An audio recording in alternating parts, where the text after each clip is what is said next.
Welcome to Hope is Here. We're going to talk today about the reliability of Scriptures. We're continuing our conversation with Jon Meyer.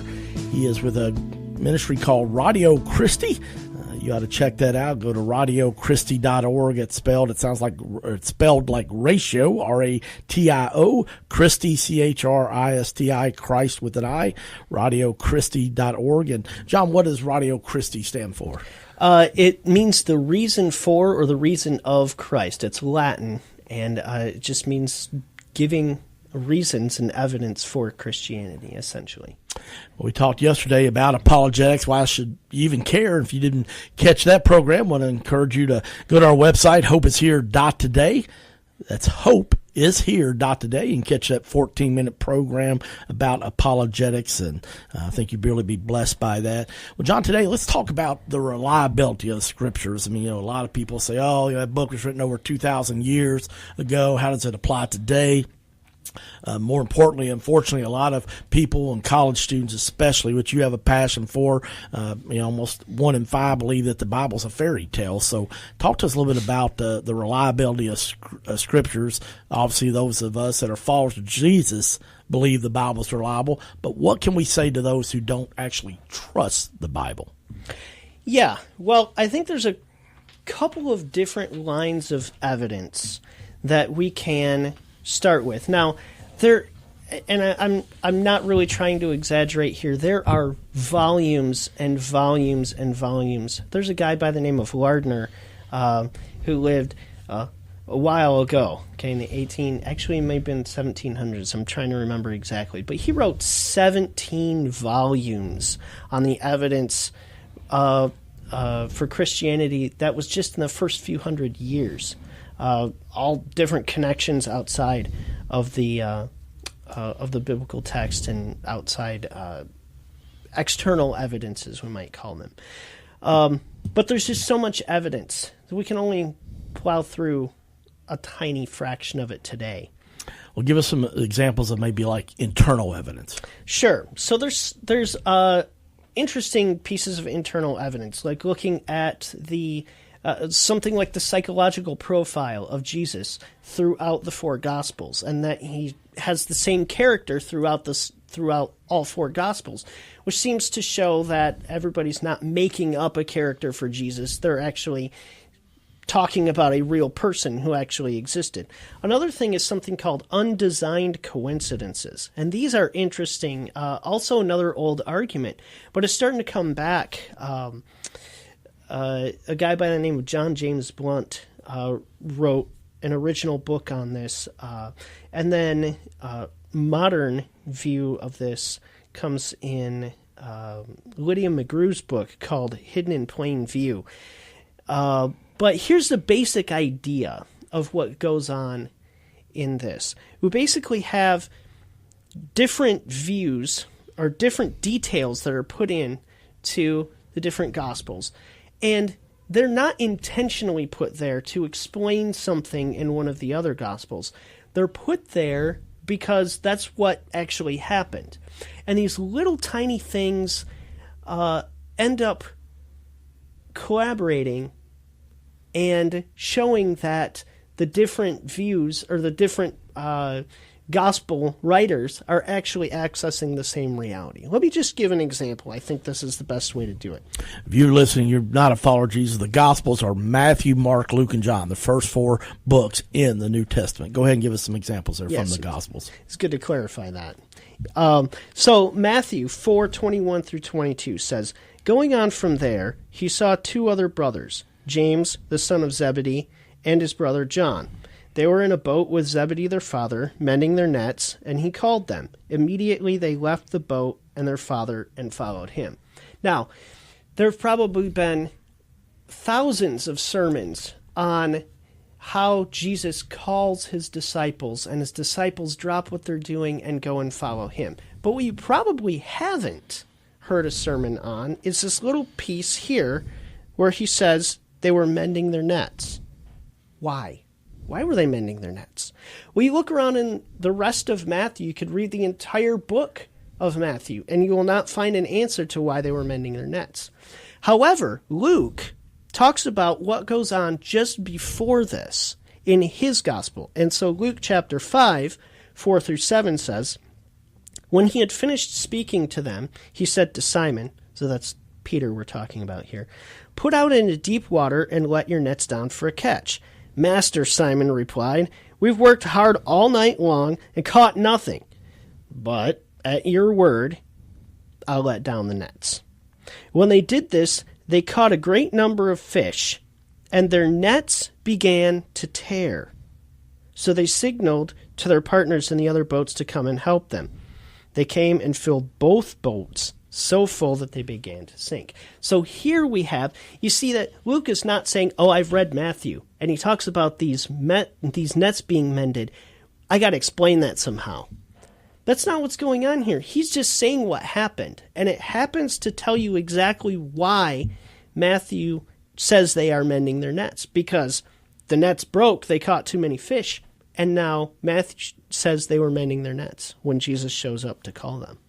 Well, I love that, and that's the thing you get. Like if you ask the old saying that if you have eyewitnesses at a situation, that you'll get different people see different things in the right different way. But I love, as you said, it all collaborates together, and that's why people always say, "Well, I don't know if I believe the Bible." And my first question: have you read it? Right. So one of the things too, using the word collaboration, I think. I may have used that myself, but I think collaborate is a better word. So they sort of intertwine like a tapestry to give you one full picture. And it's not like two suspects who have gotten together to say, "Hey, what's our story going to be?" Right. Very interestingly, if you look at details like you saw an accident, somebody says the Ford hit the Chevy. Someone says the red car hit the blue truck. Okay. They're both saying the same thing, but they're not saying it in the same exact way. And those two come together to show that that's probably what happened. Yeah, I love that. That's a great example there. All right, let's talk about an external example. Okay, so there's external examples that we could grab from external history. One of those is a guy by the name of Flavius Josephus. And Josephus was a Jewish writer, but he was actually a traitor to the Romans.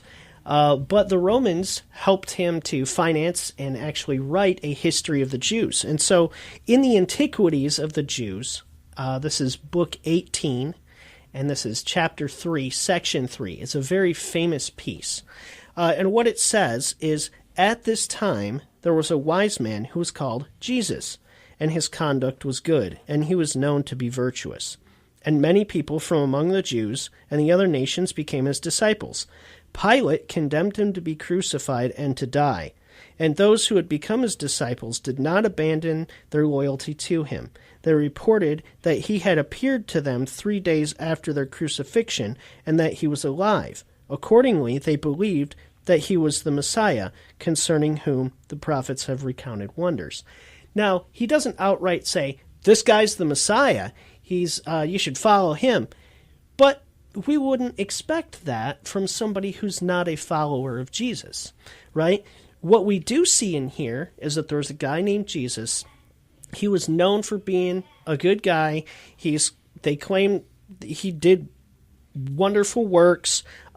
He was condemned to die by Pilate, and he died by crucifixion, and that his disciples were claiming, "Hey, this guy's back from the grave, and maybe he's the Messiah," right? So that's all really interesting pieces of information to get from a source that's not a Christian, okay?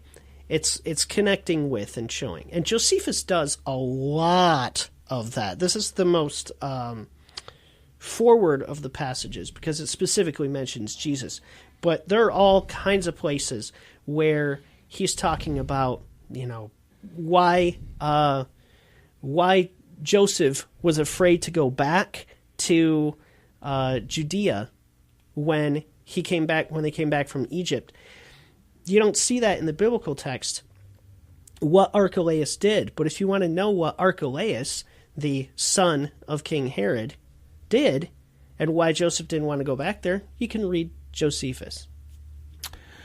I've heard people say, John, that the Bible's been transmitted so many times it becomes like the telephone game and the text can't be trusted. Right. This is a fairly popular view. And a lot of people take this idea from sort of common discussions on the internet or something of that nature. The idea that I whisper in your ear and you whisper in somebody else's ear, and we're not exactly sure what the person's saying, and it gets all messed up. And it's funny by the time you get around, to the end, how messed up it is. That's not how oral tradition worked. Oral tradition in oral cultures. We're talking about people that were very good at memorization. People like Paul, who were Pharisees. It was not uncommon for them to have the entire Old Testament memorized. Okay, it was not uncommon for people in elementary school to have the first 5 books of the Bible, Genesis, Exodus, Leviticus, Numbers, Deuteronomy, memorized. Okay, that's elementary school. So they were good at that. But then it's not just that, and there's a series of checks and balances there too. Mm-hmm. But once the text is written down, its transmission is a little different. People are making copies. People are writing down the copies as they go, and they're saying, well, here's a copy of the New Testament, and we're going to make a copy. Now, they would have to write it out by hand until the 1500s when the printing press was done. Now, sometimes those people made little errors. But the thing is that we've got so many copies, far more than any other ancient document. I think the next best one is Homer's Iliad, and it has somewhere around 2,000 different manuscripts. And that can be anything from the size of a postage stamp to an entire text. But the New Testament has 5,000, 5,500, some people, depending on how you count the manuscripts, up to close to 6,000 at this point. Now, that's important because when you start to combine all those together and you look at them and you compare them, most of them you can say, okay, 99% of this is exactly the same. But these little pieces here aren't. Well, you say, which one is the right one? Well, compare it to the other 5,000 and see. So sometimes, a lot of times actually, these errors are things like misspelled names or word order, which doesn't even matter in Greek. It's interesting, but word order, you can put words in different order in Greek in the same sentence, and it doesn't even make a difference to what the sentence actually means. Great stuff here. We're talking with Jon Meyer. He is with a ministry here in Lexington, Kentucky called Radio Christi. If you want to find out more about this organization, this ministry, go to their website. It's spelled like ratio, R-A-T-I-O, Christi, Christ with an I.org. That's like ratio Christ with an I, radiochristi.org. Or if you want to email John to contact him personally about this, it's Jon Meyer, M-E-Y-E-R, at radiochristi.org. Tune in tomorrow with us as we continue our conversation with John. We're going to talk about the church behaving badly, hypocrites, intolerance, crusades, and inquisitions. We'll see you tomorrow on Hope is Here.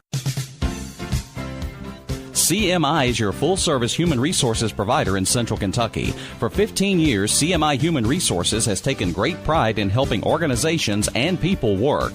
Whether it's employee handbooks or help in filling a position, no job is too large or too small for CMI. Contact the professionals today at CMI Human Resources, 859-296-2800, or online at cmiconsulting.com.